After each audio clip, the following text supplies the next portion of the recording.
प्राप्ती व्हावी हा दुसरा उद्देश. आणि म्हणून सकाम उपासना सुद्धा इतकं नाम घेतल्यानंतर मला ही फलप्राप्ती व्हावी अशा उद्देशाने केलं जातं, ती सकाम उपासना. आणि मला या जगातलं काहीही नको, मला फक्त भगवंता तुझी प्राप्ती व्हावी अशा उद्देशाने केलेलं जे नामस्मरण असतं, निष्काम नामस्मरण, ती भक्ती फक्त भगवंतासाठीच असते. विठ्ठल विठ्ठल विठ्ठल विठ्ठल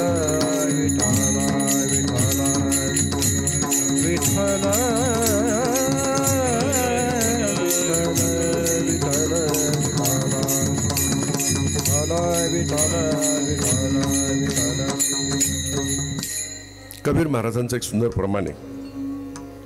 राम नाम सब कोई कहे, ठग ठाकुर और चोर, जिस नाम से प्रहलाद तरे वह नाम है कुछ और. सगळेच नाम घेतात, प्रल्हाद तरला ते नाम कोणतं? याच्यावर विचार केला ना तर आपल्या लक्षात येतं ते रामनाम काही वेगळं नाहीये, त्याच्यामधल्या अक्षरांची संख्या वेगळी नाहीये, परंतु सद्गुरु प्रणित मार्गाने आलेलं नामस्मरण आहे. सद्गुरूंकडनं शक्तियुक्त मिळाले नामस्मरण जेव्हा केलं जातं तेव्हा त्याची फलश्रुती येते. ज्ञानदेवांचं सुंदर प्रमाण आहे. तैसा श्री गुरु प्रसन्न होये, शिष्य विद्या ही कीरला आहे, फळी ते फरे संप्रदाय उपासलिया. ते फळतं कधी, फळाला कधी येतं? संप्रदाय उपासलिया, म्हणजे संप्रदायाच्या पद्धतीने उपासना केल्यानंतर फलश्रुती सांगितली ज्ञानदेवांनी. संप्रदायाची पद्धती म्हणजे आता नामाच्या बाबतीत काय, तर सद्गुरूंकडनं मिळालेलं नाम, शक्तियुक्त नाम, शक्तियुक्त नामानेच फलश्रुती होते. तुकोबारायांनी विठ्ठल नामाचा जप केला, अनेक वर्ष केला, परंतु नंतर जेव्हा अनुग्रह झाला, बाबाजी आपुले सांगितले नाम, मंत्र दिला राम कृष्ण हरी. वारकरी संप्रदायाचा नामस्मरणाचा मंत्र राम कृष्ण हरी कुठून आला? कलिसंतरण नावाचा उपनिषद. कलिसंतरण नावाच्या उपनिषदामध्ये नारद महर्षी सनत कुमारांच्याकडे जात आहेत. कलियुगाची महती ऐकली. कलियुगामध्ये तुझ्या प्राप्तीचं साधन नामस्मरण आहे हे कळालं, पण ते नामस्मरण कोणतं असावं? तेव्हा त्यांना जो उपदेश झाला नामाचा, तो मंत्र दिला गेला, हरे राम राम राम हरे हरे, हरे कृष्ण कृष्ण कृष्ण हरे हरे. एवढा मोठा मंत्र. त्याच्यातलं राम, कृष्ण आणि हरी हे तिन्ही घेऊन वारकरी संप्रदायाने राम कृष्ण हरी हा मंत्र त्यांचा जपाचा मंत्र ठरवला. विठ्ठल विठ्ठल विठ्ठल विठ्ठल विठ्ठल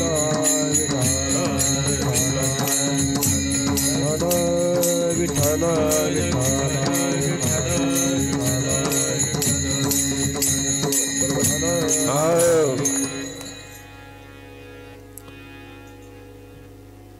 त्यामुळे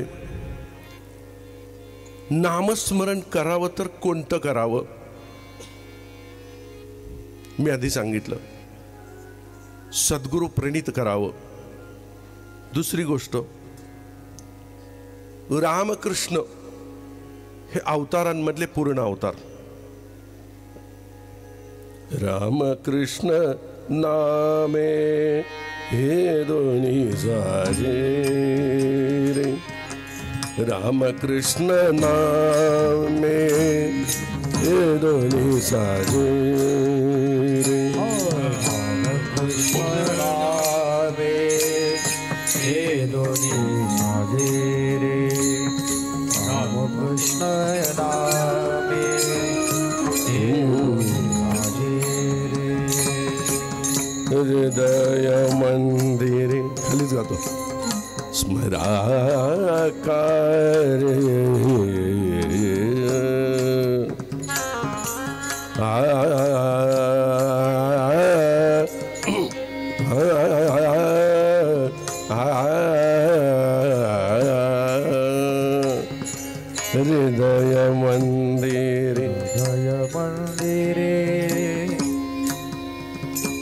जोरात वाजवा ना, जोरात वाजवा.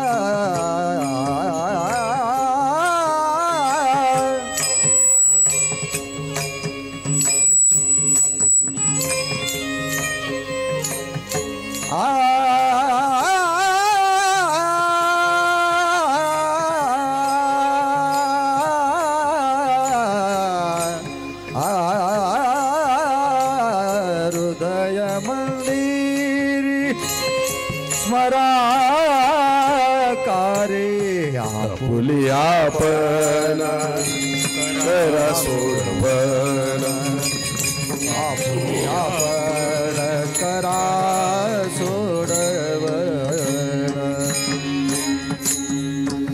रामकृष्ण नामे हे दोन्ही साजिरी. रामकृष्ण या पूर्ण अवतार भगवंताचं नामस्मरण करावं. आपण बघा, नाथबाबा दत्त संप्रदायाचे जनार्दन स्वामी भगवान दत्तात्रयांचा अनुग्रह प्राप्त.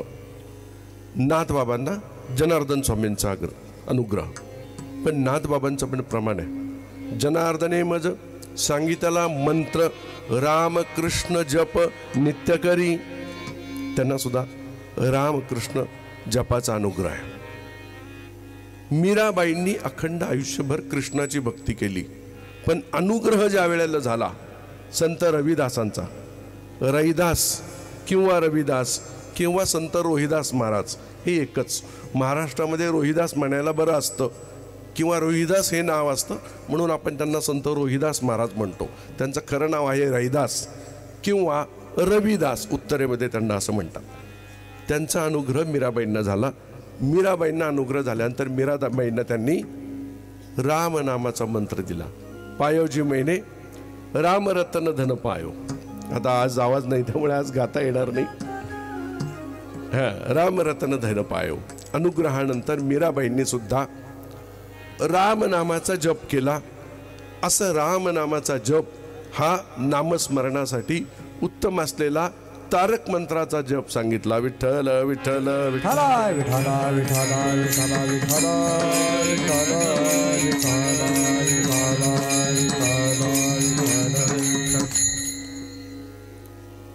तारक मंत्र कसा थोडक्यात सांगतो. पहिलाच दिवस असून सुद्धा एवढी मोठ्या संख्येने लोक जमली आहेत आणि लोक फार शांतपणे तन्मयतेने ऐकतायत, याचा आनंद वाटतो. फक्त एकच विनंती करतो, माझा आज आवाज तब्येत एकदम डाऊन आहे, आवाज गेलेला आहे. नाही तर मलाही थोडंफार गाता येतं पण आज गाणं म्हणजे अजिबात शक्य नाही. आणि त्यात मोठी मंडळी वांद्रे महाराजांच्या सारखे आमचे अण्णा आहेत, ही सगळी मंडळी समोर बसलेली आहेत. दडपण असतं पण असं शांतपणे ऐकलं तर थोडंफार खोलातलं चिंतनही करता येईल आपल्याला. डॉक्टर हचिन्सन नावाच्या परदेशी डॉक्टरने राम नाम तारक मंत्र का हे प्रयोगाने सिद्ध करून दाखवलंय. प्रयोग काय काय केले असतील आपण जर लॉजिक लावलं, वरवरचे प्रयोग काय केले असतील तर एखाद्याला रामनामाचा जप करायला सांगितलं असेल, मग त्याच्यावरती काय परिणाम झाला ते बघितलं असेल वगैरे वगैरे वगैरे. किंवा एखाद्याचा आजार कसा गेला असेल ते बघितलं असेल. एखाद्याला अप्रसन्न असेल तर प्रसन्न कसं वाटत असेल हे बघितलं असेल. वरवरचे प्रयोग केले असतील. पण खरा प्रयोग त्यांनी काय केला, शरीरामध्ये असलेली भगवती शक्ती, कुंडलिनी शक्ती, ती शक्तीची जागृतीची प्रक्रिया जी आहे, ती साधना जी आहे ती नामाची साधना नाही. मी जसं म्हणालो, नामाची साधना अध्यात्माची गोडी लागेपर्यंत असते. गोडी लागल्यानंतर नाम सुद्धा वैखरीचं नाम राहतच नाही. जप जो आपण आधी करतो तो वैखरीने करतो. मग नंतर तो उपांशू जप होतो, ध्वान जप होतो, तो मध्यमेत उतरतो, पश्चंतीमध्ये उतरतो, परेमध्ये उतरतो. आता तात्पुरतं त्याच्याकडे नको वळायला. परंतु हा सुरुवातीचा झाला. त्याच्यानंतर ज्ञानप्राप्ती आहे, अनुग्रह आहे, बीजमंत्र आहे, निर्गुणाचा मंत्र आहे, निर्गुणाची साधनं आहे, सगळ्या. किंबहुना वेदांताचं ज्ञान सांगितलं तर वेदांत काही भक्ती करायला सांगत नाही. वेदांत भक्ती कुठे सांगतो? वेदांत फक्त अद्वैताचं चिंतन सांगतो. वेदांत हे अद्वैताचं चिंतन सांगण्याचं माध्यम आहे. फक्त अद्वैताचं चिंतन करावं. आता हे नामस्मरण पुन्हा संत लोकांनी केलेलं दिसतं. मी सुरुवातीला जसं म्हणालो, महात्म्यांनी नामस्मरण केलं. आमचे सद्गुरू बाबा बापूजीच्या मंदिराच्या तिथे गेले. पहाटे 3 पासून सकाळी सूर्य उगेपर्यंत ध्यानाला बसायचे. घरामध्ये पण त्यांची भरपूर ध्यान साधनं असायची, योग साधनं असायची. पण तरी सुद्धा ते संपलं की माळ हातात असायची, जप करत असायचं. आणि मग तो जप सातत्याने करायचा. सुरुवातीला तर मी लहान असताना बरं का महाराजजी, आजीशी मी खूप वाद घालायचो. तिला म्हणायचो, ती मला म्हणायची, बघ बाबांनी आपल्याला सांगितलंय. त्यावेळची परिस्थिती आत्ताच्या सारखी नव्हती. जे सांगितलंय ते जसंच्या तसं ऐकायचं आणि करायचं. नामस्मरण कर. आम्ही खूप केलं नामस्मरण. शाळेत जायला लागल्यानंतर मी त्याला प्रश्न विचारायचो. शाळेत जाताना गुरुजी शिकवतात, अभ्यास करू का नामस्मरण करू?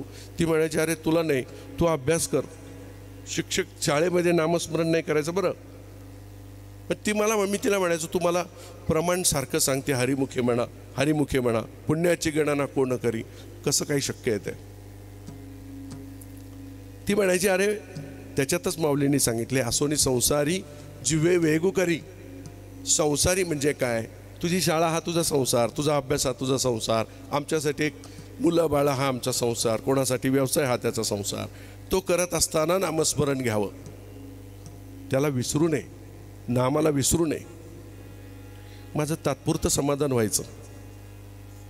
मी पुन्हा 2-4 वर्ग शिकून पुढे गेल्यानंतर, बाळायचं लक्ष ठेव, जरा थोडं वाढव, मला आज ओरडणं शक्यच नाही आहे, चांगला ठेवावाच. पुन्हा 2 वर्ग शिकल्यानंतर मी तिला म्हणायचो, या गाई अभ्यास सोडून दे, शाळा सोडून दे. शाळा करून अभ्यास करून घरी आल्यानंतरही मला त्याचं चिंतन करावं लागतं, पाढेपाठ करावे लागतात, सूत्रपाठ करावे लागतात. आणि तू सांगते नामस्मरण कसं शक्य आहे?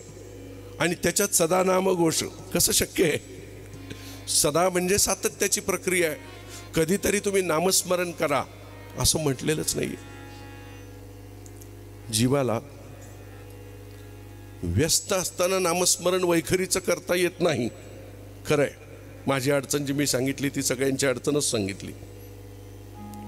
पण व्यस्त नसला तरी निकामा बसलेला नामस्मरण करतो असं आहे का? नाही ना. त्याच्या मुखाला ते येतच नाही. बहुत सुकृतांची जोडी म्हणून विठ्ठल आवडी. मग ते कसं करायचं? ज्ञानदेवांनी त्याच्यावरती उत्तर सांगितलं. तरी गा ऐसे करी या आठा प्रहरा माझी, मोठके निमिष भरी दे तू जाय.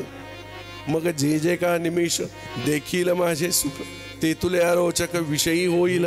तू विषयी आहेस, विषयामध्ये आहेस, संसारामध्ये आहेस, म्हणून रिकामा असलास तरी नामस्मरण तुला सुचत नाही. परंतु जसं जसं नामस्मरण करशील तसं त्यातलं सुख, माझं सुख तुला दिसायला लागेल. आणि ते जसं दिसायला लागेल तसं तसं तुला विषयांमध्ये अरुची निर्माण होईल. आणि मग तू चिंतन करू लागशील, विठ्ठल विठ्ठल विठ्ठल विठ्ठल विठ्ठल विठ्ठल विठ्ठल विठ्ठल विठ्ठल विठ्ठल विठ्ठल विठ्ठल विठ्ठल विठ्ठल विठ्ठल.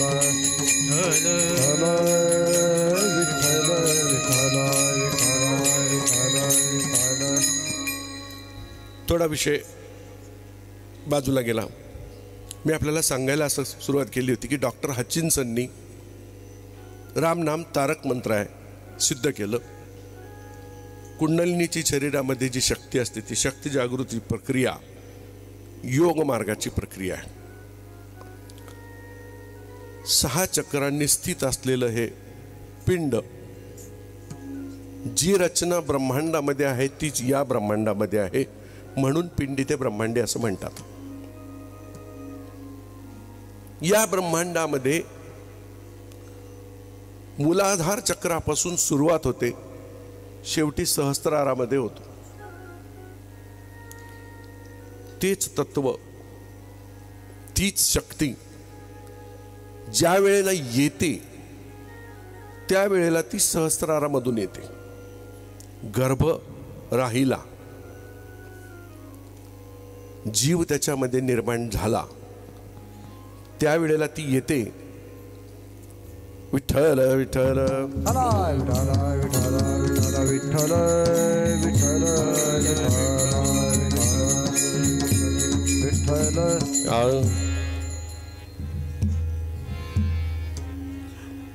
एक विनंती करतो.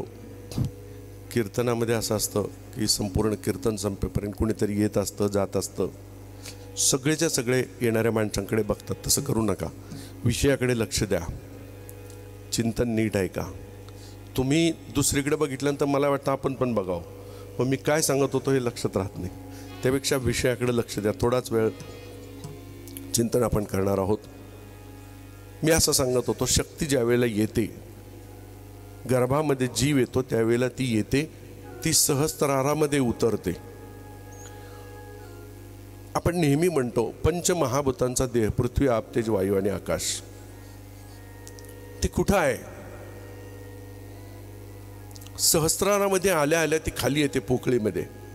आकाश आहे, अवनीती होते तिची. शक्ती येऊन जर तिथेच राहिली असती तर जीवाला जीवाचं शिवत्व सातत्याने जाणवलं असतं. लक्षात घ्या, जीवाला त्याचं शिवत्व कधीच जाणवत नाही. त्याचं कारण तिची अवनीती झाली. ती आल्याबरोबर खाली उतरली. खाली उतरल्यानंतर आज्ञामध्ये आली, फिरली स्वतःभोवती, आणि स्वतःभोवती फिरल्यानंतर एक वेटोळ तयार करून पुन्हा खाली गेली. आणि मग ती विशुद्ध अनाहत मणिपूर स्वाधिष्ठान करत करत ती मूलाधारामध्ये जाऊन स्थित झाली. मूलाधारामध्ये गेल्यानंतर पुन्हा तिने फेरे मारले आणि तिथेच वेटोळा घालून बसली. कुंडल या अक्षराचा अर्थ वेटोळ, वेटोळ्याला कुंडल असं म्हणतात. कुंडल करून बसलेली म्हणून कुंडलिनी. तिने काय केलं, तिचं मुख खाली केलं आणि खाली मुख करून ती सुस्तावली. जशी जशी खाली येते तशी तशी सुस्त होत गेली आणि खाली आल्यानंतर सुस्त बालकासारखी निद्रिस्त होऊन झोपली. आता या प्रत्येक चक्रांना, आता तिला पुन्हा वळवून नामाच्या साधनेने किंवा योगाच्या साधनेने योगी लोक पुन्हा तिच्या स्थानापर्यंत नेतात. त्याला कुंडलिनी जागृती असं म्हणतात. परंतु रामनामाने ही प्रक्रिया शरीरामध्ये सातत्याने होते. ती कशी होते तर प्रत्येक चक्राला त्या प्रत्येक चक्राचे बीजमंत्र असतात. मूलाधाराचा स हा मुख्य बीजमंत्र आहे. त्यामुळे श्रीराम म्हणताना पहिल्यांदा मूलाधाराची जागृती होते. आणि रम आणि वम आणि मम ही तीनही अक्षर ही स्वाधिष्ठान चक्राचे बीजमंत्र आहेत. मी नेहमी सांगत असतो, आपल्याकडे या महिला वर्गाला त्याची अनुभूती आहे. बाळ सुसू करत नसेल तर त्याला नेतात, बाथरूममध्ये उभं करतात, असं करतात की ते सुसू करतं. तो स मंत्र आहे, त्या चक्राचा मंत्र आहे. ते चक्र त्याचं तात्काळ जागृत होतं आणि ते मूत्र विसर्जन करून टाकतं. आपल्याला हे सगळं माहिती आहे, फक्त हे काय आहे ते माहिती नाही आहे. रा आणि म म्हटल्यानंतर त्या स्वाधिष्ठानाची जागृती व्हायला सुरुवात होते आणि ती साधारण नामस्मरणाने घडणारी नामाच्या पुण्यापेक्षा योग मार्गातून होणाऱ्या साधनेच्या पुण्याची प्राप्ती आहे. म्हणून तो तारक मंत्र आहे. विठ्ठल विठ्ठल विठ्ठल विठ्ठल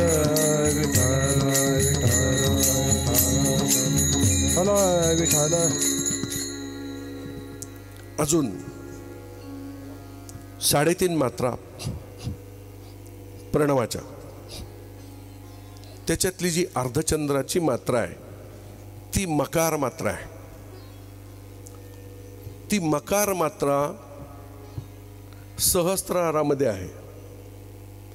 अकार चरणयुगल, ओकार उदर विशाल, मकार महामंडल मस्तकाकारे आणि त्याच्यावरती अर्धचंद्र सहस्त्रारामध्ये. त्याचा जो बिंदू आहे तिची मात्रा मकार मात्रा आहे. राम राम राम असा उच्चार केल्यानंतर स्वाधिष्ठानामधला र म जागृत होतात. त्याचे संकेत मकारापर्यंत जातात. मकाराची मात्रा सुद्धा जागृत होते आणि ती एक पूर्ण प्रक्रिया शरीरामध्ये घडते. म्हणून रामनामाच्या स्मरणाने साधारण नामाचं नामस्मरण सुद्धा होतं, किंबहुना योग मार्गातील योग साधनेचं साधन सुद्धा होतं. विठ्ठल विठ्ठल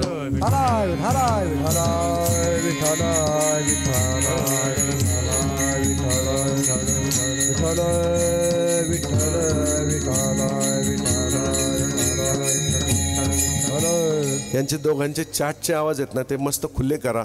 त्यांनाही मजा येत नाही वाजवायला, सगळंच घोटाळा होतोय. मग चाटचे आवाज खुले करा चांगले.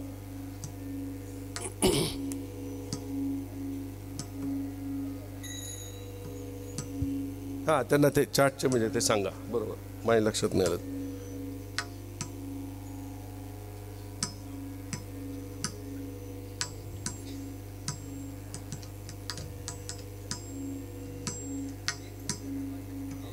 असताना शांत आणि स्थिर पद्धतीने करावा.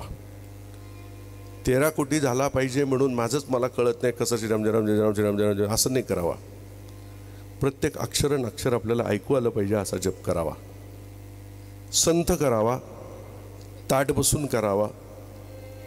आणि जप करत असताना आता काय गंमत आहे माहिती आहे का, मुळामध्ये मी गमतीने नेहमी म्हणतो, आपण साधना ही साधनांची करतो, साध्याची साधनाच करत नाही. कीर्तन आणि भजन हे साधन आहे, त्या साधनाची साधना करायची नाही. मी रोज कीर्तनाला जातो, नाही त्याचा काही उपयोग नाही ना. वारकरी संप्रदाय म्हणजे ज्ञानासह नाम आहे, नामासह ज्ञान आहे. साधना झाली पाहिजे, जप झाला पाहिजे, नामस्मरण झालं पाहिजे. म्हणून सांगतो, शांतपणे बसून जप करावा, शांत करावा, मोठ्याने करावा. सुरुवातीला आपल्या कानांना तो ऐकू आला पाहिजे.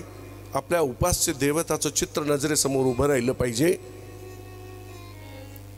तुकोबारायांनी बऱ्याच वेळा सांगितलंय कसं त्याचं जप कसा करायचा ते. घेई माझे वाचे म्हणा सुभाष महाराज. घेई माझे वाचे, घेई माझे वाचे, घेई माझे वाचे, घेई माझे वाचे. गोड नाम विठोबाचे, गोड नाम विठोबाचे. घेई माझे वाचे, घेई माझे वाचे. गोड नाम विठोबाचे, गोड नाम विठोबाचे. घेई माझे वाचे, घेई माझे वाचे.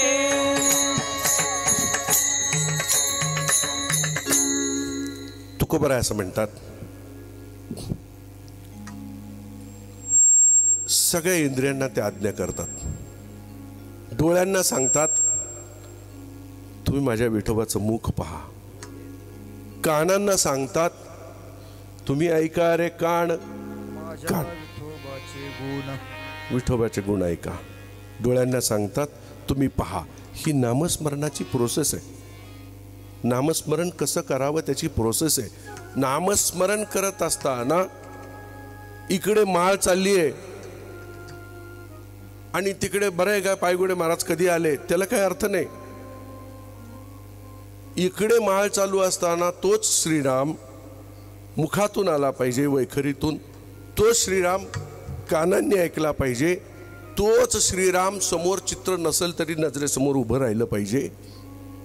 असा जप झाला पाहिजे. चित्त नाही नामी तरी ते व्यर्थ, हो चित्त नाही नामी तरी ते व्यर्थ.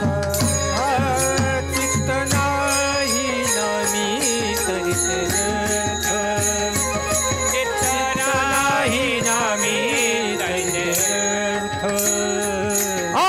त्रिवेणी संगमी नाना तीर्थ भ्रमी, त्रिवेणी संगमी नाना तीर्थ भ्रमी. चित्त नाही नामी तरी ते व्यर्थ, हे चित्त नाही नामी तरी ते व्यर्थ. हरी मुखे वना, हरी मुखे मना, हरी मुखे मना, हरी मुखे मना. चित्त नाही नामी तरी ते व्यर्थ, चित्त नाही नामी तरी ते व्यर्थ. हरी मुखे म्हणा, हरी मुखे म्हणा, हरी मुखे म्हणा, हरी मुखे म्हणा. चित्त नामामध्ये ठेवून छान प्रमाण दिलं महाराजांनी. चित्त नाही नामी तरी ते व्यर्थ. चित्त त्याच्यामध्ये ठेवून जप करावा. तुकोबारायांनी मी म्हटलं अनेक ठिकाणी सांगितले, बोलावा विठ्ठल पहावा विठ्ठल. हे पण तेच आहे. बोलावा विठ्ठल, पहावा विठ्ठल आणि करावा विठ्ठल जीवभाव. म्हणजे जीवभाव हा विठ्ठल भाव झाला पाहिजे. म्हणजेच जीवभाव जप करताना तरी नष्ट झाला पाहिजे. म्हणजेच देह तादात्म्य नाहीसं झालं पाहिजे. इतका उंचीचा जप झाला पाहिजे. अशा प्रकारची जपाची पद्धत संतांनी सांगून ठेवली. असा तो जप करायचा. अजून थोडं तर तुम्ही खूप छान ऐकताय म्हणून थोडं गुह्यार्थामध्ये जाऊन सांगतो. बाबांनी आम्हाला जप कसा अर्पण करायचा तो सांगितला. 21 सहस्र नामे जपा, मोजून दिला तो अजपा, अजपा असतो. मी जे मगाशी म्हणालो, सदा नाम घोष शक्यच नाही. कधीतरी थोडंसं नाम घेत जा शक्य. सदा नाम घोष शक्यच नाही. म्हणजे तुकोबारायांची चूक झाली का? तो सदा चालू आहे पण तो आपल्याला माहिती नाही आहे. तो अजपा जपणे उलट प्राणाचा, तेथेही मनाचा निर्धारू असे. तो अजपा आतमध्ये चालू आहे. तो ओळखायचा, तो करायचा. पण तो कसा अर्पण करायचा? माळेवरती करत असताना 21 सहस्र म्हणजे 21,600 आपल्या श्वासांच्या गणतीप्रमाणे 24 तासात 21,600 श्वास आपले होतात. आता आपण बघा, माणूस आजारी वगैरे पडला, डॉक्टरकडे गेला, गोळ्या औषधं दिली आणि त्याला विचारलं, डॉक्टर मला जरा मार्गदर्शन करावं, कसं सुदृढ राहावं मी. तर डॉक्टर सांगतो सगळं एवढ्यामध्ये, बाकी काही नाही. एवढ्यामध्ये 2-3च गोष्टी असतात. वासनांवरती नियंत्रण असावं, खाण्यावरती नियंत्रण असावं आणि याच्यावरती नियंत्रण असावं. वाणी त्याला समर्पण केलेली असावी. ह्याच्यावरती नियंत्रण म्हणजे पुन्हा खाण्यावरती नियंत्रण आहे. इथून एवढ्या भागामध्ये जास्त आहे सगळं. डॉक्टर सांगतो हे सांभाळ. पोट आलेलं दिसलं की डॉक्टर म्हणतो तुमचा प्रॉब्लेम हा आहे, तुम्ही हे कमी करा, बाकीचं सगळं व्यवस्थित होईल म्हणतो. हेच आमचं अध्यात्मशास्त्र पण सांगतं जप कसा करावा. आता तो जप असा करायचा. कोणीतरी गणित करा, मी सांगतो. सुरुवात होते त्या मूलाधारापासून, आधारापासून सुरुवात होते. त्या आधाराला तुम्ही कॅल्क्युलेटर काढला का महाराज? त्याच्यावरती करा कॅल्क्युलेशन. त्या आधाराला 600 अर्पण करायचं. 600.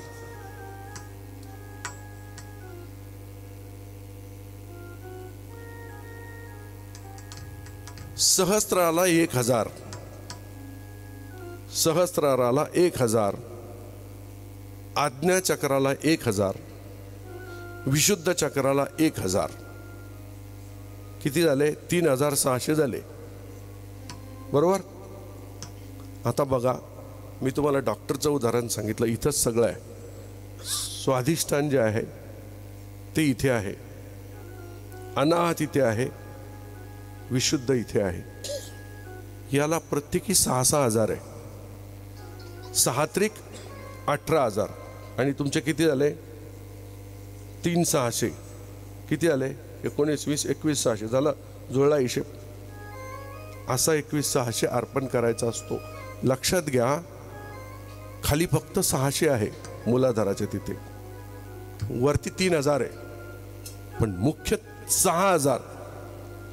मुख्य 6, 6, 6, 18,000 हा इथे. त्याचं कारण काय?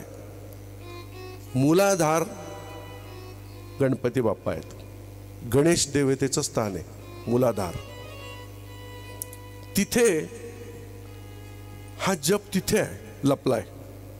स्थित कुठे आहे? तिथे आहे. आणि तो तिथून स्वाधिष्ठानाकडे गेल्यानंतर तो लगेच प्रसन्न होतो. 600 अर्पण केल्या केल्या प्रसन्न होतो आणि पुढे जातो स्वाधिष्ठानामध्ये.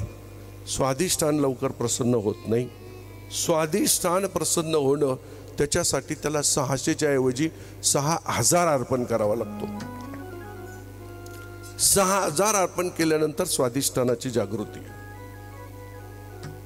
आता बघा, तुम्हाला प्रमाण सांगतो मी, ज्ञानदेवांची 2 प्रमाण सांगतो, म्हणजे हा विषय तुमचा पक्का होईल. पै ब्रह्मबीजा जाहला अंकुरू, घोष ध्वनी नादाकारू, तयाचे भुवन ओंकारू, तोही मी गा. पत्ता लिहून घ्या, पत्ता देवाचा. देव कुठं आहे? आझाद नगर, कोथरूड, पुणे. तसं तो ब्रह्मबीजा जाहाला अंकुरू. तो ब्रह्मबीज कुठं आहे? ते बीज मूलाधारामध्ये, त्याच्याकडे गणपतीकडे. त्याला जाहाला अंकुरू म्हणजे ते स्वाधिष्ठानामध्ये येतं. घोष ध्वनी नाद आकारू म्हणजे घोष ध्वनी नाद आकारू. घोष ध्वनी नाद आकारू. वैखरी आकारू आला, श्रीराम श्रीराम. वैखरीमध्ये गेला, आकार झाला, तो व्यक्त झाला. तो आकारू इथं आनंद झाला.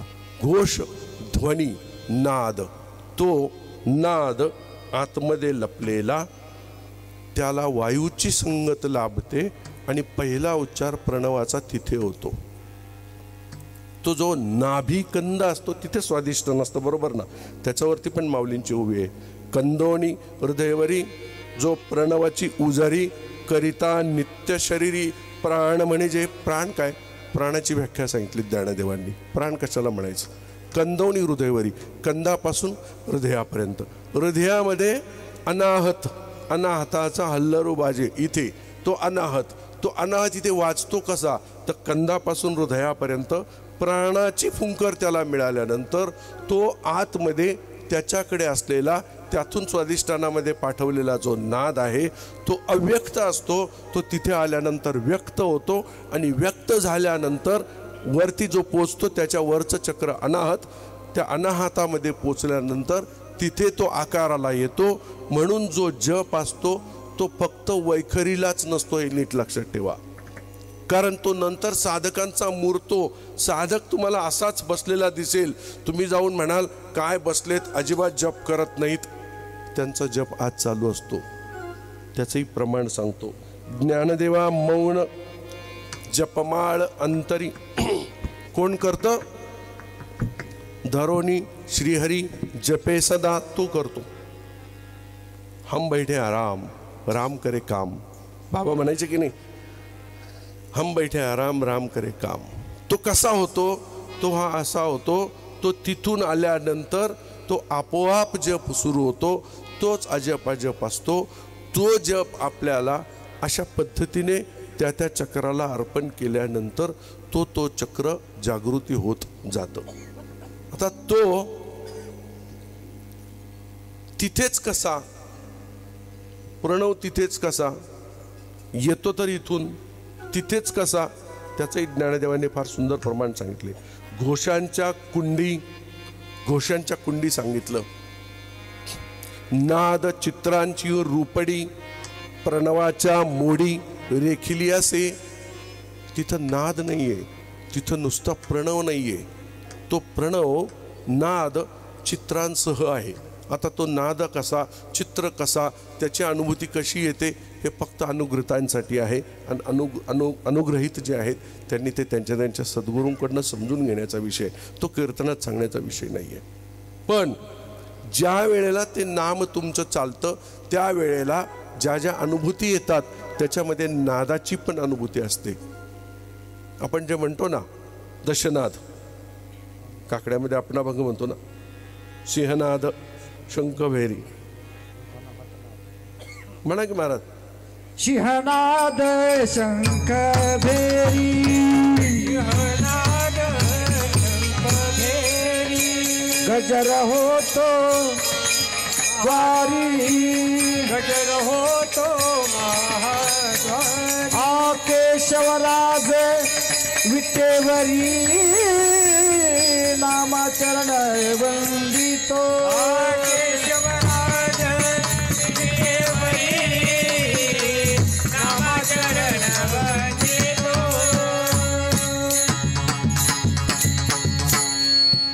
आता साऊंड चांगला लागला पकड. तर तो नाद जो असतो ते दशनाद तिथून निर्माण होतात. नामदेव महाराजांनी पुढं सांगितलेलं ते चरण कुठे आहे, ती महाद्वार कुठे कुठे आहेत शरीरामध्ये, आणि तो नामदेव त्याचं वंदन कसं करतो, ही सगळी ती प्रक्रिया आहे. तसा विषय घेतला तर त्यावेळेला ते चरण आणि त्याची पुन्हा सांगेन. आज आपला विषय नामस्मरणाचा आहे.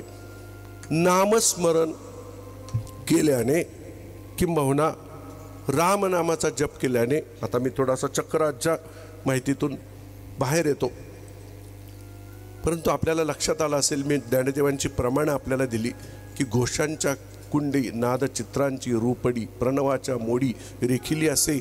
तो कशा पद्धतीने प्रणवच आहे, मूळ नाद हा प्रणवच आहे. तो वेगवेगळ्या 10 नादातून व्यक्त होतो आणि मग त्याच्यातून व्यंजन आणि त्याच्यातून वाणी, आणि त्या वाणीतून पुन्हा मग तुमचे जे सगळे जप, सगळी जी अक्षरं ती त्याच्यातून निर्माण झाली. आपण मागच्या काही दिवसांपूर्वी न्यूजपेपरमध्ये वाचलं असेल तर नासाने जे आता सिद्ध केलं की सूर्यसुद्धा उगवताना नुसता प्रकाश नाही देत, तो एक नाद करतो निर्माण, आणि तो नाद रेकॉर्ड केल्यानंतर तो प्रणवाचा उच्चार आहे. सूर्यनारायणसुद्धा प्रणवाचा उच्चार करतो, कारण तो ब्रह्मांडातला प्रणव आहे. इथे सुद्धा तो प्रणवाचा उच्चार चालू असतो, तो जप चालू असतो. आणि भगवंताने आम्हाला त्या जपाचं अनुसंधान कळावं, तो जप कळावा, तो समजावा म्हणूनच पाठवलंय. पण आपण त्याला विसरून मायेला जवळ धरतो. जगत सत्य तो भ्रांतीमध्ये राहतो. मी म्हणतो, माझं माझं म्हणतो, घर घर म्हणतो, आणि काय काय करत घर घर लागेपर्यंत संपून जातो. आपल्याला त्याच्याकडे वळता येत नाही, पण तो तिथे तुमच्याकडे दिलेला आहे, आतमध्ये स्थित आहे. त्याला ओळखता आलं पाहिजे. तो ओळखल्यानंतर तो जप होतो आणि मग मात्र तो सदा नामघोष चालतो. तो सदा नामघोष आपल्याला तुकोबराय म्हणतात की सदा नामघोष, आणि त्याच्या पुढे ते म्हणतात करू हरिकथा. हरिकथा कशासाठी, तर नाम मी का घ्यावं, कसं घ्यावं, नामस्मरणाचे अपराध म्हणजे काय, दश अपराध म्हणजे काय, ते सगळं करण्याची जी बैठक आहे ती बैठक हरिकथेमधून तुमच्या कानावरती पडते. आणि त्याच्यात आलेल्या शंकांचं निरसन हरिकथेमधून होत असतं. वेगवेगळ्या महात्म्यांची कीर्तनं हरिकथा श्रवण केल्यानंतर त्याच्यावरती प्रकाश पडतो, किंबहुना विचारांची तत्वांची बैठक बळकट होत राहते आणि मग नामस्मरण केलं जातं. म्हणून तिथं हरिकथा आहे. या अभंगामध्ये सदा आणि नामघोष दोनच गोष्टी महत्त्वाच्या आहेत. हरिकथा ही तिथे फक्त त्याला सपोर्टिव्ह आहे, हरिकथा हे मूळ प्रयोजन नाही आहे, याच्यामध्ये नामघोष हा प्रयोजन आहे. आणि आपण जे समजतो सदा नामघोष म्हणजे सदा नाम गजर, तसं नाही. सदा नामघोष, तो नामघोष म्हणजे सोयीपुरता नामगजर म्हणायला काहीच हरकत नाही आहे, पण तो नामघोष म्हणजे हा घोष आहे. कारण नामस्मरण नुसतंच तुम्ही तोंडाने घेतलं आणि तुम्ही काही कोरड्या पाषाणच राहिला आणि ते खाली उतरलंच नाही, तर तुम्ही पहिल्याच इत्तेमध्ये राहिला. मग मात्र तुम्हाला खाली उतरण्यासाठी पुन्हा जन्म घ्यावे लागतील. काही जन्मांनंतर ते खाली उतरेल, सांगता येत नाही. परंतु ती जी वाणी आहे ती घोषवाणी. घोषवाणी म्हणजे मध्यमावाणी. मध्यमेमध्ये घोषवाणी आहे, पश्चिमतेमध्ये नादवाणी आहे आणि परेमध्ये प्रणव आहे. वैखरीने राम राम घेतला खरा, पण तो उतरला पाहिजे ना कधीतरी, घोषवाणीमध्ये उतरला पाहिजे. ती घोषवाणी जी आहे त्यालाच उपांशु जप असं म्हणतात किंवा त्यालाच ध्वान जप असं सुद्धा म्हणतात. ध्वान जप असं का म्हणतात तर त्याच्यामध्ये ध्वनी ऐकू येतो. मग तोंड बंद असताना, वैखरीचा नाही म्हणजे तोंड बंद, वैखरीचा नसताना तोंड बंद करून सुद्धा ध्वनी कसा ऐकू येतो, तो ती भ्रामरी आहे. ती भ्रामरी करून तो जप केला जातो, त्याला ध्वान जप म्हणतात. तो घोषवाणी, ती घोषवाणी ही वैखरीच्या नंतरची मध्यमावाणी आहे. सदा नाम घोष हे नाम तुमचं सातत्याने चालल्यानंतर वैखरीपर्यंत मर्यादित राहणं अपेक्षित नाही आहे तुकोबारायांना. त्यांचं म्हणणं आहे ते घोषवाणीमध्ये गेलं पाहिजे, मुरलं पाहिजे नाम. नाम तुमचं मुरलं पाहिजे, आतमध्ये चाललं पाहिजे. आपलं वैखरीमध्ये सुद्धा मुरत नाही. माझी आजी होती, महाराजांना माहिती आहे, तिचे 2च फोटो आहेत. एक म्हणजे कोणीतरी सांगितलं की बाबांचा सगळ्या शिष्यांच्या बरोबर फोटो असावा, म्हणून त्यावेळेला ती सगळी पत्रवित्र पाठवून सगळ्यांनी पुण्याला अमुक ठिकाणी जमायचं. सगळे जमून एका फोटोग्राफरकडे गाऊन बाबा आणि आई बसून मागे सगळे शिष्य असा एक फोटो काढलेला आहे. महाराजांना हे थोडंफार त्याच्यातलं माहिती आहे, परंपरेतले आहेत. तो एक फोटो आहे तिचा, आजीचा. आणि दुसरा फोटो मला फोटोग्राफी करता यायला लागल्यानंतर, माझ्या पहिल्या हातात कॅमेरा पडल्यानंतर गावाला जाऊन मी आजीचा फोटो काढला होता. तो आजीचा फोटो काढताना मी तिला कितीतरी वेळा सांगितलं आजी स्माईल करायचं असतं, पण तिचा श्रीराम थांबत नव्हता. तिच्या त्या फोटोमध्ये सुद्धा श्रीराम दिसतो, उच्चार दिसतात, उच्चारच चालू होते, जप कधीच थांबला नाही. झोपताना पण माळ हातास असायची, पूर्ण झोप लागली तेवढीच थांबायची, इतर वेळेला तिची माळ चालू असायची. आपला वैखरीमध्ये पण चालत नाही, तो घोषापर्यंत कधी उतरणार. आजच्या अभंगामध्ये तुकोबाराय मात्र जे सांगतात ते सदा नामघोष म्हणजे तुझं नामस्मरण वरच्या लेवलचं सातत्याने झाल्यानंतर घोषवाणीमध्ये गेलं पाहिजे, हरिकथा ऐकली पाहिजे. आणि त्याच्यानंतर काय होईल, तिने सदा चित्ता समाधान तुकोबाराय म्हणतात. आता तुम्ही जर चिंतन सुरुवात केलं त्यावेळेला ऐकलं असेल तर मी 2च मुद्दे आपल्यासमोर मांडले होते. जीवन सुखी जगता यावं म्हणून नामस्मरण, आणि दुसरा मुद्दा जो मी आपल्यासमोर मांडला होता, भगवंताची प्राप्ती व्हावी म्हणून नामस्मरण. विठ्ठल विठ्ठल. मग आता चित्ताचा काय संबंध, नामस्मरणाचा काय संबंध? नामस्मरणाने चित्ताला समाधान कसं होणार आहे? चित्त कसं आहे? विषयी आहे. इंद्रिय कशी दिली देवाने? बहिर्मुख दिली, विषयांकडे धावणारे दिली. त्या इंद्रियाचे विषयच त्याला दिसतात आणि ते त्याच्याच मागे धावतं, आणि त्याच्या मागे धावल्यानंतर ते चित्त विषयीच होतं. पण ते चित्त विषयी नसलं पाहिजे. तुकोबारायांनी त्याच्यासाठी सांगितलं, माझी मजा झाली छंद या नावाचा घेतला, विषयी विसर पडला निश्चित. तो विषयांचा विसर पडला आणि त्याच्यामुळे काय झालं तर मला आता चित्तामध्ये फक्त भगवंत दिसू लागला. चित्त माझं शुद्ध झालं. ते चित्त नामस्मरणाने ज्या वेळेला शुद्ध होतं त्यावेळेला त्या चित्ताला समाधानाची प्राप्ती होते. आपल्याला बघा, साधं व्यवहारातलं उदाहरण, कीर्तन झाल्यानंतर मला बापू आमचे म्हणले, सुतार बापू आजचे दिवस राहा महाराज, आजारी आहात तर कशाला जाता? तर मी म्हणेल नाही, मला जरा ते हे लागतं ते लागतं, सगळं देतो म्हणतील महाराज, इथे राहा, आजचे दिवस राहा, 2 दिवस राहा, सगळ्या सुखसोयी तुमच्या ज्या असतात त्या पुरवतो. मी आग्रा खातर राहिलो 1 दिवस, तर 1 दिवस राहील, उद्या मात्र चुळबुळ करायला लागेल, नाही हो मला माझ्या घरी जाऊ द्या. माझा त्यांनी इथं माझ्यापेक्षा 10 पटीने सोयी दिल्या, सुख दिलं, तरी मला माझ्या घरी जावं असं वाटतं. हे तर खरं आहे की नाही? हे तर व्यवहारातलं आहे ना, याच्यातलं काही तत्वज्ञान नाही ना. तसं त्या चित्ताला पण त्याच्या घरी नेल्यानंतर समाधान होतं. नीट समजून घ्या. खेड्यामधला मुलगा असतो, तो काय करतो, शहरामध्ये जातो, लव्ह मॅरेज करतो आणि शहरातली आणि श्रीमंताची मुलगी घरी घेऊन येतो. मग ते काय सुरुवातीला वादविवाद होत असतील ते होत असतील, पण नंतर एखादा ज्ञानी माणूस वांजळे महाराजांच्या सारखा गेला, बरेकर महाराजांच्या सारखा मोठा जाणता माणूस गेला की ते काय सांगतात त्यांना, ते सांगतात आता असं करा, झालंय सगळं झालंय, पण उद्याच्या उद्या तिला शेणाच्या पाट्या भरायला पाठवू नका. ती कशी राहते, तिचा फ्लॅट कसा, तिचं घर कसं, किती सुंदर, किती तिची काय म्हणतात त्याला टेहेटिकल काय तिचा तो राहण्याचा आहे, तशीच तिला थोडीशी ठेवा. उद्याच लगेच शेणाच्या पाठीवर लागली तर काय होईल, 2 विभिन्न परिस्थितीचा सामना करावा लागेल. एक परिस्थिती मी कशी सोफ्यात बसत होते, चॅनल ऑन करत होते, TV बघत होते, आणि दुसरी परिस्थिती शेण काढायला जात होते. ह्या विरुद्ध परिस्थितीचा तिला सामना करायला लागेल. तसं करू नका, तिला थोडी सुखाने सांभाळा असं सांगतो. म्हणजे हे लग्न टिकेल, मुलगी नांदेल वगैरे वगैरे वगैरे. ते चित्ताचं आहे. ते चित्त मुळात तुम्हाला जे वाटतं भेळ खावं, तुम्हाला जे वाटतं TV मधल्या सिरियल बघाव्या, आणि तुम्हाला जे वाटतं साऊथचे पिक्चर बघावेत, तसलं त्या चित्ताला चालतच नाही. कळ, त्याचा मूळ स्वभाव तसा नाही आहे. त्याचा मूळ स्वभाव कसा आहे, तुकोबारायांनी सांगितलं. चित्ताला समाधान पाहिजे असेल ना, तर तुकोबारायांनी युक्ती सांगितली, ठेविले अनंते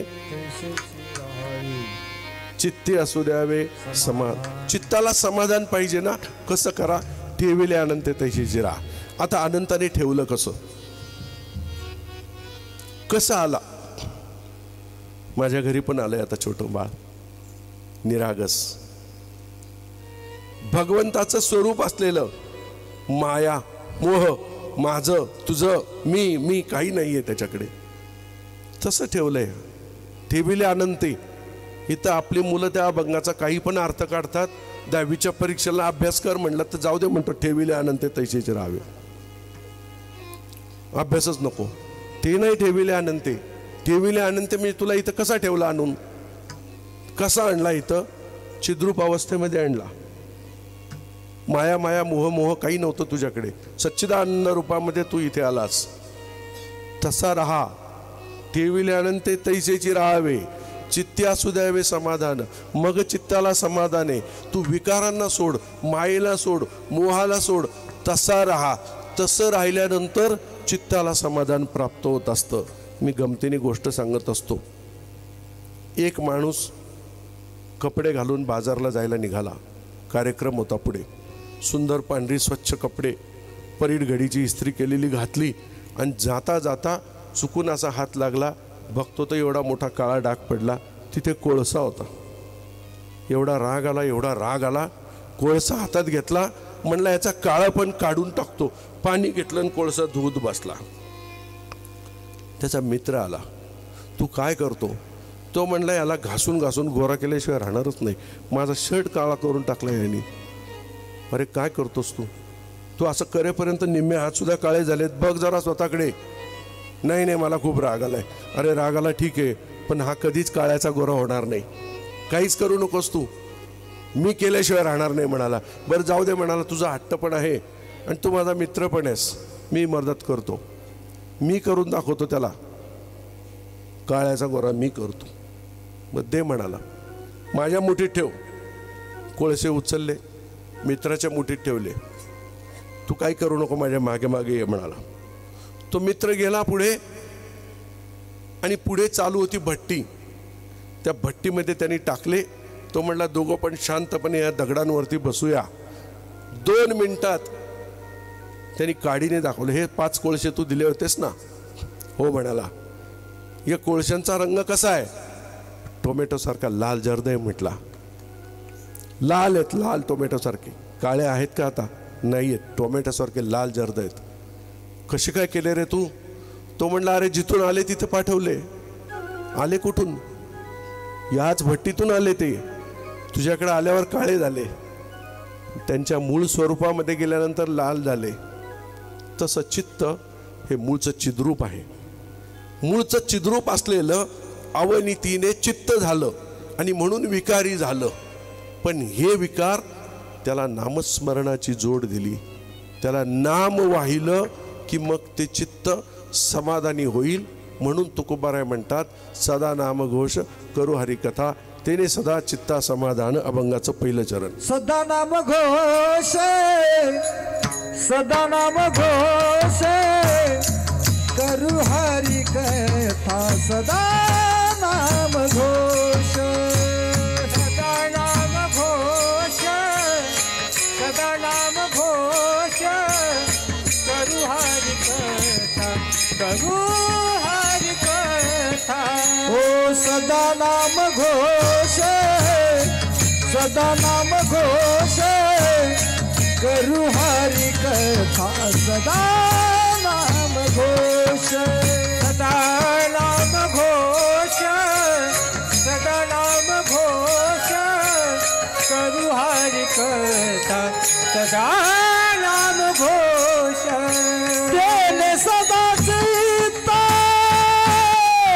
समाधान, सदा चित्ता समाधान, तेने सदा चित्ता समाधान, तेने सदा चित्ता समाधान. सर्व सुख ल्यालो, सर्व सुख ल्यालो, सर्व अलंकार, सर्व सुख ल्यालो, सर्व सुख ल्यालो, सर्व सुख ल्यालो, सर्व अलंकार, सर्व सुख ल्यालो. ओ सदा नाम घोष करू हरि कथा, तेने सदा चित्ता समाधान, तेने सदा चित्ता समाधान. सदा नाम घोष, सदा हरि कथा, तेने सदा चित्ता समाधान, तेने सदा चित्ता समाधान.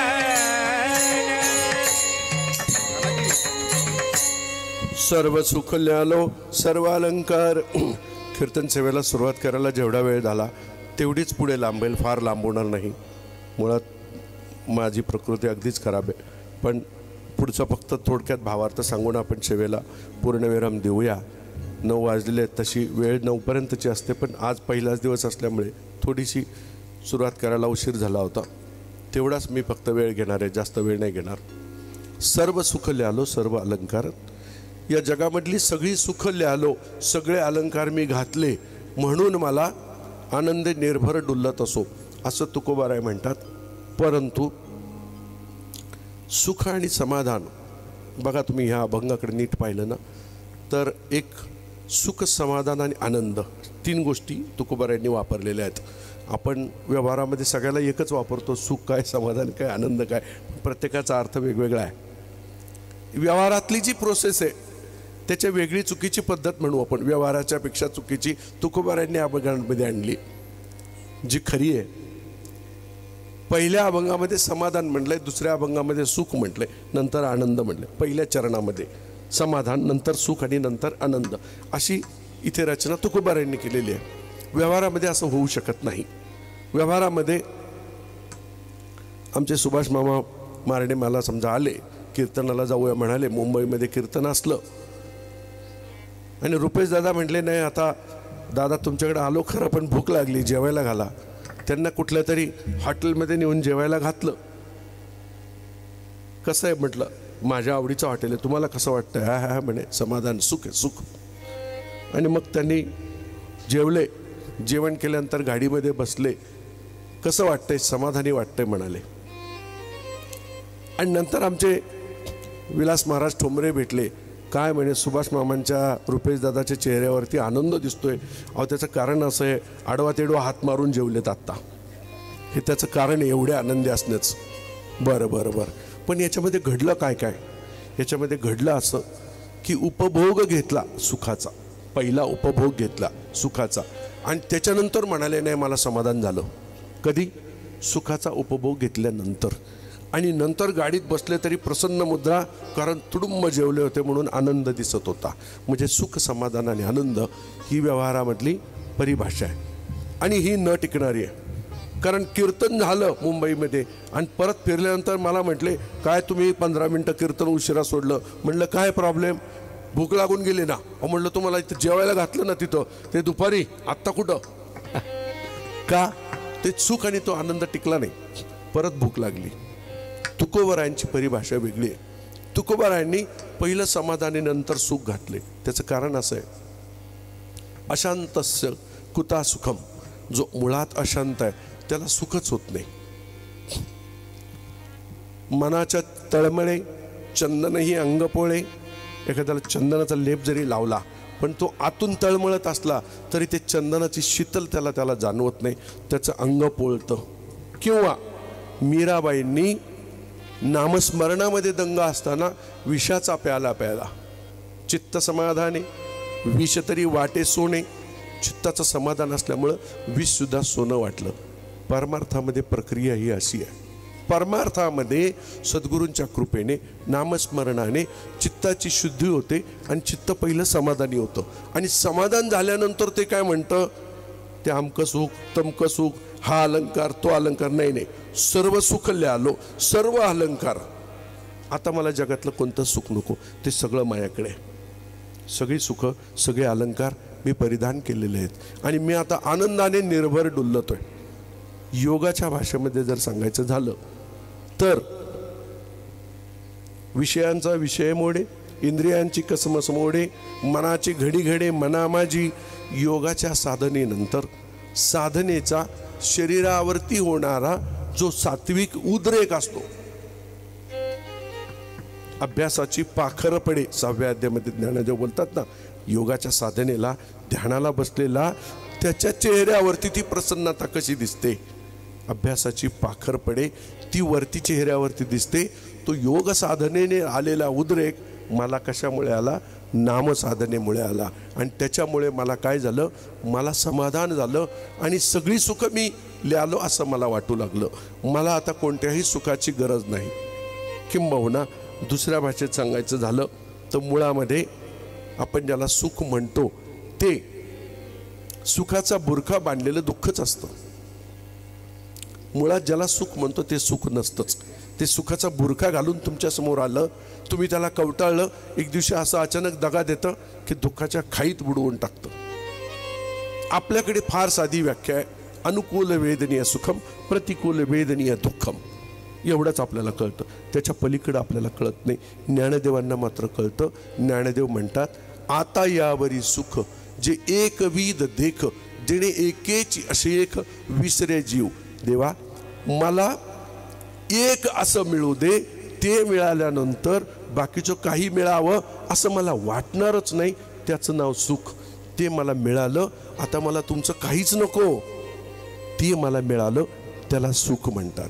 किंवा नाथबाबांनी पुन्हा सांगितलं, सुख आणि दुःख दोन्ही ते ग्रासोनिया देख, जो प्रकटे स्वानंद स्वाभाविक, तया नाव सुख. सुख असो किंवा दुःख असो, त्या दोन्हींना गिळून जो स्वाभाविकपणे आनंद निर्माण होतो त्याचं नाव सुख असं सांगितलं. ते सुख या संतांना गवसलं, ते सुख प्राप्ती त्यांना झाली. पण ती कधी झाली? तर आधी चित्त त्याच्याकडे वेधल्यामुळे चित्ताची अवस्था सद्गुरूच्या कृपेने आधीच समाधानी झाली. त्या महात्म्याला वखवक नसते, त्याला हे हवं ते हवं नसतं, त्याला फक्त तो एकविध परमात्मा हवा असतो. त्यामुळे त्याची वृत्ती आधी समाधानी होती. म्हणून तुकोबारांनी अभंगामध्ये समाधान पहिलं ठेवलंय, त्याच्यानंतर सर्व सुख ठेवलंय. समाधानी आहे ना म्हणून सर्व सुख मला मिळाली. सर्व सुख ल्यालो, सर्व अलंकार, आनंदे निर्भर डुलत असो. आनंदाने डोलतोय मी आता. निर्भर म्हणजे निर्भय नाही बरं का. निर्भर आणि निर्भय वेगळं. निर्भर अक्षर दासबोधामध्ये निर्भरे हर्षतू सुप्रसन्न वदनू अशी ओवी आहे. त्याच्यामध्ये निर्भय म्हणजे निर्भर म्हणजे आनंदाने परिपूर्ण झालेला, आनंदाने पूर्ण नटलेला, आनंदी, आनंदे निर्भर, आनंदाने आनंदाची परिपूर्ती असलेला मी काय करतो? डुलतो, असं दुसऱ्या चरणामध्ये सांगितलं. सर्व सुखलाल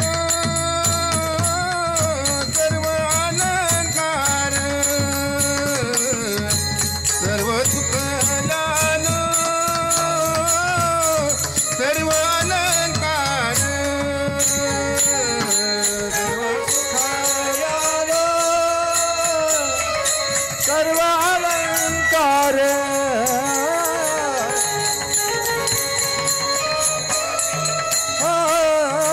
सर्व अलंकार, सर्व अलंकार, सर्व सुखलाल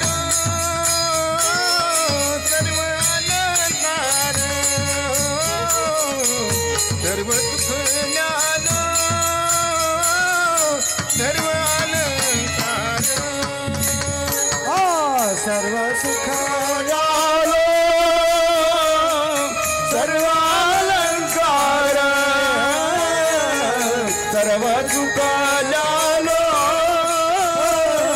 सर्व अलंकार, निर्भर तुला तसे आनंद निर्भर तुला तसे आनंद निर्भर डुलत, आनंद निर्भर डुलत, आनंद निर्भर तुला तसे आनंद निर्भर तुला तसे आनंद निर्भर डुलत, आनंद निर्भर डुलत, सर्व सुखलाल सर्व अलंकार, सर्व सुखलाल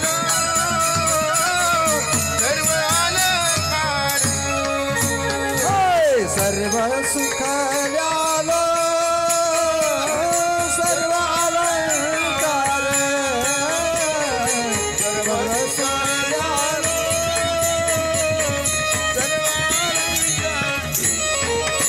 सर्व सुख झालो, सर्व अलंकार, आनंद निर्भर डुलत, आनंद निर्भर डुलत, आनंद निर्भर डुलत, सर्व सुखलाल सर्व अलंकार, आनंदे निर्भर डुलत तो, आनंदे निर्भर डुलत तो, आनंदे निर्भर डुलत तो. असो ऐसा कोठे आठवची नाही, देहीच विदेही भोगू दशा. आता काय झालं? नामघोष सदा केला, वैखरीतून मध्यमेमध्ये उतरला, चित्ताची समाधानी अवस्था झाली, जगातली सर्व सुख प्राप्त झाल्यासारखं वाटलं. योगाने येणारा सात्विक उद्रेक आता दिसू लागला शरीरामध्ये. आता पुढची प्रोसेस अशी आहे, तुकोबऱ्यांना असं वाटतं की आता कुठे आहे याचा आठवच नाही. देहीच विदेही भोगू दशा. देही म्हणजे देहामध्ये असणारा, किंवा देही म्हणजे देह घेऊन जगणारा, तो विदेही अवस्थेमध्ये जगू लागला. म्हणजे त्याला देहाचं भान राहिलं नाही, किंवा तो जीवनमुक्त अवस्थेमध्ये जगू लागला, किंवा ब्रह्मस्थितीमध्ये जगू लागला. देहीच विदेही भोगू दशा. आमचे सद्गुरू बाबा जपाला बसल्यानंतर मांडीवरती साप येऊन बसायचा, निघून जायचं, त्यांच्या लक्षातही यायचं नाही. सद्गुरू विठ्ठलनाथ महाराज आडीवरेकर ध्यानाला बसतात म्हणजे काय करतात? म्हणून अत्यंत लाडकी असलेली कन्या हिरा आत्या आमची अत्यंत उत्सुकतेने म्हणायचे की बाबा मला इतकं लाड करतात, पण ध्यानाला बसल्या म्हणजे काय करतात तिला ध्यान बिन कळत नव्हतं. असे जेव्हा बसतात डोळे मिटून, तेव्हा मी कितीही बाबा बाबा म्हणले तरी बघत सुद्धा नाहीत माझ्याकडे. एरवी मी लाड म्हणजे लाड करतात. मग का असं करतात? म्हणून कंपास पेटी काढली, त्याच्यातली टाचणी काढली आणि बाबांच्या मांडीला टोचली. बाबांच्या मांडीला टोचल्यानंतर रक्ताची धार वाहू लागली. हिरा आत्या रडू लागली, तरी बाबांना काहीच माहिती नाही. अंगठा धरून दाबून तिथे बसून राहिली हिरा आत्या. बाबा जेव्हा ध्यान अवस्थेतून खाली आले तेव्हा तू का इथे बसली आणि हे असं काय धरलंय म्हणून खाली बघितलं तर रक्त सांडलं होतं. देहामध्ये नसतात ती माणसं, विदेही अवस्थेमध्ये असतात. काय खातो आम्ही कसया सांगाते, काय खातो आम्ही कसया सांगाते.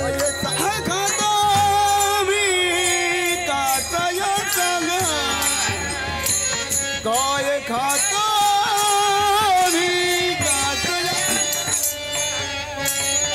कैसे हे लागते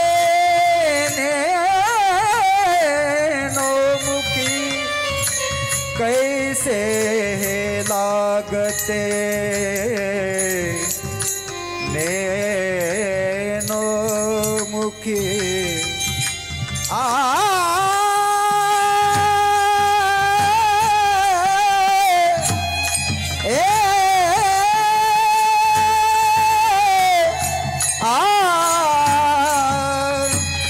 कैसे हे लागते नैनो मुखी, काय खा